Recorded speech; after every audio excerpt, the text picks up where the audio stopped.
Ji, welcome with another video. आज की video का टॉपिक है who is a withholding agent of income tax. Income tax ordinance 2001 जो पाकिस्तान में एप्लीकेबल है, उसके अंडर डिफरेंट पेमेंट्स करते हुए हमने कुछ ना कुछ टैक्स विदहोल्ड करना होता है बीइंग अ कंपनी या विदहोल्डिंग एजेंट। किस पेमेंट पे टैक्स रिडक्शन एप्लीकेबल है, उस पे क्या रेट है और कौन-कौन लोग जो हैं विदहोल्डिंग टैक्स की रिस्पॉन्सिबिलिटी के अंदर फॉल करते हैं। तो आज हम ये सारी चीज़ें डिस्कस करेंगे। So let's start the video. तो section 153 of income tax ordinance है जो कि एप्लीकेबल है pertaining to withholding of taxes on payments made to suppliers और वेंडर्स। तो उसके अंदर फर्स्ट ऑफ ऑल जिस पेमेंट के ऊपर टैक्स विद होल्ड करना है वो है गुड्स के लिए। अगर आप पेमेंट कर रहे हैं लेकिन उसमें कंडीशन है where total amount paid in a year exceeds 25,000 rupees. उस कैटेगरी की जो गुड्स आप परचेज कर रहे हैं एक साल में, अगर आपने 25,000 से ज़्यादा के गुड्स वो परचेज कर लिए इन टोटल इन एग्रीगेट, तो आपने उनकी पेमेंट करते हुए टैक्स विद होल्ड करना है। अब आप पहली पेमेंट करते हुए अगर आपकी पेमेंट 15,000 है, 10,000 है, लेकिन आपको पता है कि आपने आगे पूरा साल ये परचेज करना है, तो आपको 25,000 की जो कंडीशन है वो मीट हो जाएगी और आपका पेमेंट एक्सीड कर जाएगी पूरे साल के अंदर। तो आपको उसी वक्त डिसाइड कर लेना चाहिए कि मेरे ऊपर विद होल्डिंग की जो प्रोविजंस हैं पेमेंट करते हुए वो अप्लाई होती हैं। Next is services way total amount paid in year exceed rupees 30,000। अगर आप उस नेचर की सर्विसेज ले रहे हैं और आपको लगता है कि उस नेचर की सर्विस पूरे साल में 30,000 से ज़्यादा एक्सीड कर जाएंगी, तो आपने उसकी पेमेंट करते हुए टैक्स विदहोल्ड करना है। Third point is execution of contracts. Contracts basically किसी भी तरह के हो सकते हैं। आपने अदर देन गुड्स और सर्विस का जो भी कॉन्ट्रैक्ट्स होगा वो इसके अंदर फॉल कर रहा होगा कि आपने उसकी पेमेंट करते हुए टैक्स विदहोल्ड करना है। The fourth point is services of stitching, dyeing, printing, embroidery, washing, sizing and weaving provided to exporter और export house। अगर आप एक्सपोर्टर हैं या एक्सपोर्ट हाउस चला रहे हैं और आप किसी लोकल वेंडर से या सप्लायर से ये वाली सर्विसेज लेते हैं, तो उसके ऊपर पेमेंट करते हुए आपने टैक्स विद होल्ड करना है। Being a with holding agent आप उस कैटेगरी में शामिल हो जाते हैं। नेक्स्ट पॉइंट इज जो सर्विसेज वाली कैटेगरी है उसमें बाज़ औक़ात ऐसा होता है कि आपके और मेन सप्लायर के दरमियान में एक एजेंट होता है, इंटरमीडिएट पार्टी होती है जो आप दोनों के दरमियान में एक लिंक क्रिएट करती है कि आप उसके थ्रू पेमेंट वगैरह रिसीव कर रहे हैं और आगे सर्विसेज वो आप जो आपसे ले रहा है वो एजेंट के थ्रू आपसे सर्विसेज ले रहा होता है। तो इस केस में एजेंट आपको जब पेमेंट करता है, जैसे उसको मेन सप्लायर से पेमेंट आई और उसने दरमियान में आपको जब पेमेंट वापस करनी है क्योंकि आपकी सर्विसेज हैं, तो अपनी कोई फी वगैरह वो कुछ डिडक्ट करके बाकी पैसे आपको पे कर देता है।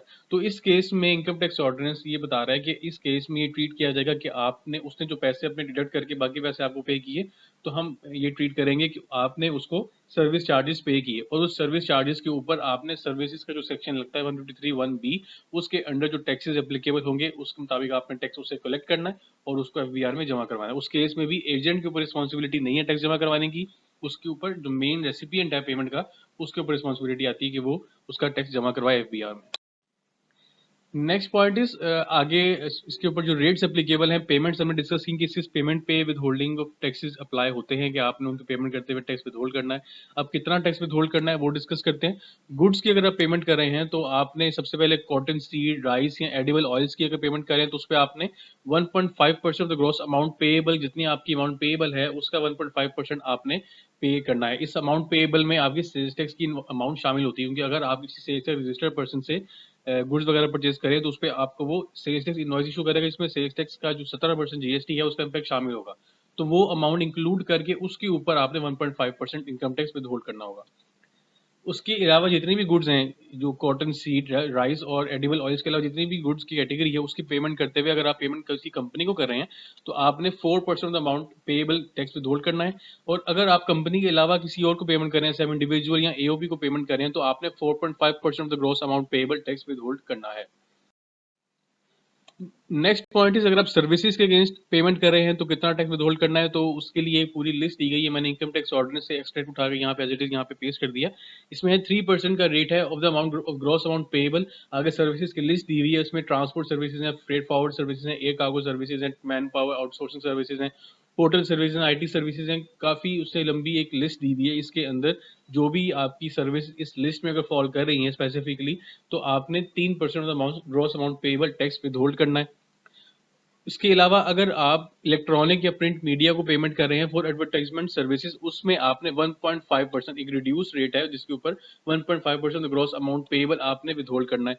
और इन जो मेन कैटेगरी जिसमें सारी लिस्ट दी गई है, उसके अलावा प्रिंट और इलेक्ट्रॉनिक मीडिया के अलावा कोई और अगर आप सर्विस ले रहे हैं, इसकी पेमेंट कर रहे हैं, तो उसमें ये देखा जाएगा कि अगर आप कंपनी को पेमेंट कर रहे हैं तो आपने 8% of the gross amount payable with hold करना है, और अगर आप किसी और को पेमेंट कर रहे हैं, जैसे एओपी या इंडिविजुअल को पे कर रहे हैं, तो आपने 10% gross amount payable with hold करना है। जो मेन कैटेगरीज हैं जो ऊपर पहले डिफाइन की गई हैं, जो मैंने यहाँ पे स्क्रीनशॉट लगाया इनकम टैक्स ऑर्डिनेंस का, इसमें ये नहीं देखा जाएगा कि आप कंपनी को पे कर रहे हैं या इंडिविजुअल को पे कर रहे हैं, उसमें फ्लैट रेट सबके लिए एप्लीकेबल है। इस तरह इलेक्ट्रॉनिक और प्रिंट मीडिया में भी कंपनी या एओपी या इंडिविजुअल का स्टेटस नहीं देखा जाएगा, उसमें फ्लैट रेट एप्लीकेबल है। उसके अलावा कोई और सर्विसेज हैं, उसमें आप देखेंगे कि आप पेमेंट जिसको कर रहे हैं उसका स्टेटस क्या है। कंपनी है तो 8% है, एओपी या इंडिविजुअल है तो 10% है। नेक्स्ट इज कॉन्ट्रैक्ट्स के लिए अगर आप पेमेंट कर रहे हैं, तो उसमें अगर आप पेमेंट कर रहे हैं कि स्पोर्ट्स पर्सन को, स्पोर्ट्स पर्सन से अगर आपने कॉन्ट्रैक्ट किया हो तो उसको आप पेमेंट करते हुए 10% ग्रॉस अमाउंट पेएबल का टैक्स विद होल्ड करेंगे।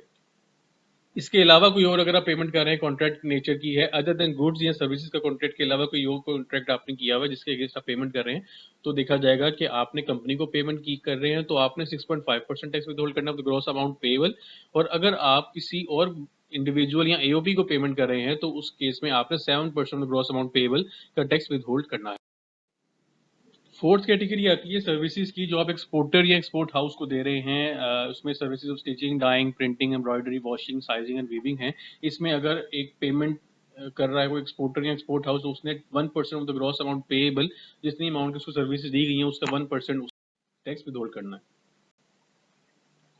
नेक्स्ट पॉइंट इज, अगर आप एप्लीकेशन डालते हैं एग्जाम्पशन सर्टिफिकेट कमिश्नर को, उसमें आप उसको ये लिखते हैं कि बीइंग प्रोवाइडर ऑफ सर्विस या बीइंग प्रोवाइडर ऑफ गुड्स या बीइंग एग्जीक्यूटर ऑफ कॉन्ट्रैक्ट्स, मैं ये पेमेंट्स रिसीव कर रहा हूँ लेकिन मेरी पेमेंट्स पे टैक्स को एग्जाम किया जाए, मेरा रिड्यूस्ड रेट अप्लाई किया जाए, तो उसके अंडर आपको कमिश्नर अलाउ कर सकता है एग्जाम्पशन सर्टिफिकेट 100% टैक्स रिडक्शन का, यहाँ पे रिड्यूस रेट आपको अलाउ कर सकता है। तो इसके अंदर आपने कमिश्नर को एक एप्लीकेशन फाइल करनी है। वो एप्लीकेशन कौन फाइल करेगा? जो रेसिपिएंट ऑफ पेमेंट है, जिसको पेमेंट रिसीव होनी है अपनी सर्विसेज या गुड्स या कॉन्ट्रैक्ट की, वो एप्लीकेशन फाइल करेगा कमिश्नर के पास।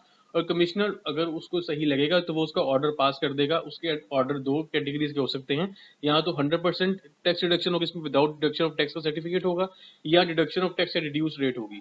उसके बाद कमिश्नर ने आगे टाइम पीरियड बताया गया कि कितनी देर में वो सर्टिफिकेट इशू करना है, तो 15 डेज का टाइम है, जितनी एप्लीकेशन फाइल करने के 15 डेज के अंदर आप कमिश्नर ने वो आपको टैक्स जो सर्टिफिकेट है वो इशू करना है। उसकी कंडीशन ये है कि कंपनी के केस में अगर आपको सर्टिफिकेट इशू हो रहा है तो आपकी एडवांस टैक्स लायबिलिटी जो है वो सारी की सारी जो आप पे उस डेट पे एप्लीकेबल थी वो आपने डिस्चार्ज कर दी हो, तो आपको सर्टिफिकेट इशू कर दिया जाएगा। अगर 15 डेज पूरे हो गए हैं और आपकी एडवांस टैक्स लायबिलिटी वाली कंडीशन पूरी हो रही है और आपने कोई और वायलेशन नहीं की हुई, तो उस केस में 15 डेज पूरे होने के बाद सिस्टम आईआरएस जो है ऑटोमेटिकली आपको एक सर्टिफिकेट इशू कर देगा।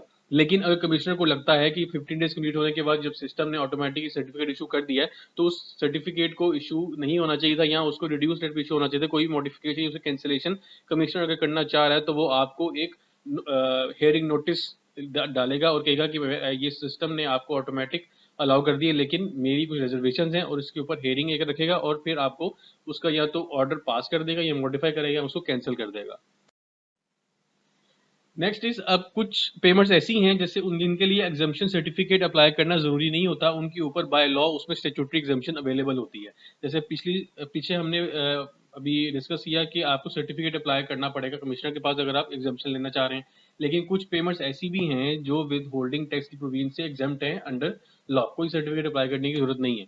तो फर्स्ट पेमेंट ऐसी कौन सी है कि अगर आप एक इंपोर्टर हैं, अगर आप पाकिस्तान के बाहर से गुड्स वगैरह कोई इंपोर्ट कर रहे हैं पाकिस्तान में और उसको एज इट इज उसी कंडीशन में आगे लोकल मार्केट में बेच रहे हैं, उसके अंदर कोई आप चेंजेस लेके नहीं आ रहे, उसकी सिर्फ अपना मार्जिन आप इंक्रीज करते हैं और उसको मार्केट में बेच देते हैं, तो उसके अंदर कंडीशन ये, अगर आपने इंपोर्ट स्टेज पे सारे का सारा टैक्स पे किया, अगर आपके पास जीडी वगैरह सारी डॉक्यूमेंट्स कंप्लीट हैं और टैक्स आपका डिडक्शन हुई हुई है, तो आपको सिंपल एक डिक्लेरेशन देनी है अपने जो आपका कस्टमर है उसको कि मेरा इंपोर्ट स्टेज पे सारा टैक्स विथहोल्ड हो गया, तो आप पेमेंट करते हुए मेरी 153 के अंदर कोई टैक्स विथहोल्ड ना करो, तो वो आपका टैक्स आपकी उस अंडरटेकिंग के बेसिस पे टैक्स विथहोल्ड नहीं करेगा। Second point is refund of any security deposit, अगर आपने किसी सिक्योरिटी डिपॉजिट वगैरह लिया हुआ है तो आप उसको जब रिफंड करेंगे तो उसके ऊपर कोई विथहोल्डिंग की प्रोविजन अप्लाई नहीं होती। थर्ड पॉइंट इज, अगर federal government, provincial government, local government आपको पेमेंट करती है for construction material supply to the contractor by the set government और अथॉरिटी, तो वो उसको पेमेंट करते हुए भी आप गवर्नमेंट को पेमेंट करते हुए भी टैक्स विदहोल्ड नहीं करेंगे। Fourth point is the purchase of an asset under a lease and buyback agreement by a mudarba, leasing company, banking company, or financial institution. Last point is any payment for securitization of receivables or issuance of sukuks by a special purpose vehicle to the originator. इस case में भी आपकी कोई withholding की provision apply नहीं होती, कोई exemption certificate apply करने की जरूरत नहीं है। अब फाइनल और मोस्ट इम्पोर्टेंट एक टॉपिक जो है इस पूरे सेक्शन का वो ये है कि ये सारी चीज़ें हम डिस्कस की कि कितनी पेमेंट कौन सी पेमेंट्स के ऊपर विथहोल्डिंग की प्रोविजन अप्लाई होती हैं, क्या रेट अप्लाई करना है और सर्टिफिकेट अप्लाई करने का तरीका एग्जाम्पशन सर्टिफिकेट। उसके अलावा कौन सी पेमेंट है जिनके ऊपर स्टैट्यूटरी एग्जाम्पशन अवेलेबल हैं, सर्टिफिकेट अप्लाई करने की जरूरत नहीं है। अब लास्ट में हम डिस्कस करेंगे कि ये सब प्रोविजंस अप्लाई किस पे होती है, मतलब कौन है जो कि विथहोल्डिंग एजेंट है सेक्शन 153 के अंडर। तो लॉ की लैंग्वेज में prescribed person under section 53 is a withholding agent. First is federal government, second is company, third is AOP constituted by under law. Constitute by under law का मतलब है कि ऐसे आपकी एक CA फर्म्स हैं जो कि इनकम चार्टर्ड अकाउंटेंट्स ऑर्डिनेंस के अंदर ICAP के पास रजिस्टर्ड होती हैं, वो किसी लॉ के अंडर रजिस्टर्ड है ICAP के पास। तो कोई पार्टनरशिप या AOP जो किसी लॉ के अंडर बनाई गई हो और रजिस्टर्ड हो, वो विथहोल्डिंग एजेंट होती है कोई भी पेमेंट करते हुए। And NPO, non profit organization. Next is foreign contractor और consultant, consortium or joint venture, exporter or an export house, AOP having turnover rupees 100 million or above in any of the preceding tax years। यहाँ AOP का जिक्र है जो constituted by under law है। अगर कोई AOP ऐसी है जो constituted by under और by और under law नहीं है तो उसके ऊपर टर्नओवर की बेसिस पे विथहोल्डिंग एजेंट की जो डेफिनेशन है वो फॉल करती है। अगर उसका टर्नओवर एक साल में कि पिछले किसी भी साल में 100 मिलियन या उससे ज्यादा है तो वो विथहोल्डिंग एजेंट बन जाता है। इसी तरह नेक्स्ट हमारे पास इंडिविजुअल, अगर उसका टर्नओवर 100 मिलियन या उससे ज्यादा है पिछले किसी भी साल में जो उसने रिटर्न फाइल की है उसमें डिक्लेयर किया है, तो उसके ऊपर विथहोल्डिंग टैक्स की प्रोविजन अप्लाई होती है। उसने पेमेंट्स करते हुए अपने विथहोल्डिंग टैक्सेस की प्रोविजन को कंप्लाई करना है और उसका टैक्स जमा करवाना है। Person registered under Sales Tax Act 1990 having turnover rupees 100 million or more in any of the preceding tax year। जो लोग सेल्स टैक्स एक्ट में रजिस्टर्ड हैं और उनका टर्नओवर 100 मिलियन या उससे ज्यादा है पिछले कोई भी साल में जिसकी उन्होंने डिक्लेरेशन फाइल की हुई है, तो उस केस में वो भी विथहोल्डिंग एजेंट बन जाते हैं। Last categories builders and developers. ये लोग भी जब कोई पेमेंट करेंगे अपने कोई भी मटेरियल लेने के लिए, बिल्डिंग बनाने के लिए या कोई भी डेवलपमेंट करने के लिए, तो उसमें भी पेमेंट करते हुए वो टैक्स विथहोल्ड करेंगे। तो ये एक पूरी लिस्ट है जिसके अंदर जो लोग विथहोल्डिंग एजेंट की डेफिनेशन में उसके कैटेगरी में फॉल करते हैं, जो उसके अम्ब्रेला में आता है, जिन्होंने पेमेंट करते हुए टैक्स विथहोल्ड करना है और FDR को जमा करवाना है, ये वो सारी कैटेगरीज थी।